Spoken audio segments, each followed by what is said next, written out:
I suddenly realised that I hadn't actually cried for a number of years. My mouth was so incredibly dry that it's really difficult to talk, and to eat food is impossible unless you have a glass of water. Generally my fillings are falling out all the time, my gum line is going way back, and there is decay more or less all the time everywhere in my mouth. I started having awful problems swallowing and keeping food down. You know, I was constantly drinking water to get saliva into my mouth. To be honest, most people don't even know what I'm talking about. I said, well, I've actually got Sjögren's. What's that? I've never heard of it. Sjögren's syndrome is one of the autoimmune rheumatic diseases. In other words, it's one of the conditions where the body's immune system, mainly the white cells that go around in the bloodstream, instead of fighting infection, attack bits of the body. And in the case of Sjögren's syndrome, they attack the glands that produce tears, saliva, skin secretions and so on. The prime symptoms, and the ones which Sjögren's was initially described for, is the dryness of the eyes, the mouth and an associated arthritis. And the one that most patients complain about is the fatigue, the tiredness.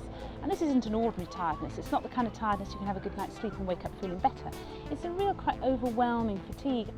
I was diagnosed with primary Sjögren's syndrome in 1990. I don't believe I was given the best possible advice to make sure I understood what I needed to do to manage my condition to avoid any of the serious complications that can happen. There's never been any support from the medical profession.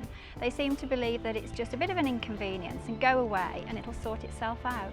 Sjögren's is quite an interesting condition because if you go back even just 10 years in rheumatology, people had this sort of therapeutic nihilism about it. Oh, it's not terribly serious, we can't do an awful lot for it. And there was a tendency, yes, you've got the diagnosis, but we don't need to see you again, and discharge patients from clinic. They need to raise the profile of Sjögren's in the medical profession so that it's underdiagnosed. And that's probably the worst thing when you're wrestling with symptoms that you don't understand and you go to your GP who doesn't know what it is. And if you're a woman, they're likely to dismiss you as a menopausal neurotic anyway. I didn't look after my eyes properly because I didn't understand I needed to, and I ended up with a corneal abrasion that permanently affected my vision. I don't want that to happen to anybody else, it doesn't need to. So I became involved with the BSSA to try and promote understanding of the condition, to educate people and spread awareness so that the care is better. That doesn't necessarily extend down into GPs and other specialties. One of the key things that we're trying to do is to raise awareness of the condition, both among the general public but also among the medical profession, to try and make sure that this condition is picked up much more quickly than it is, and hopefully to give people effective treatments as a result. They produce information leaflets, which I think are invaluable to patients, and not only do patients take them home for themselves, they might take an extra one and give it to their dentist, their doctor, their family, so they understand about it. We are a small charity, and therefore any money that's given to us will go much further, in our view, than one of the larger charities that have very well established mechanisms for fundraising and an established income stream.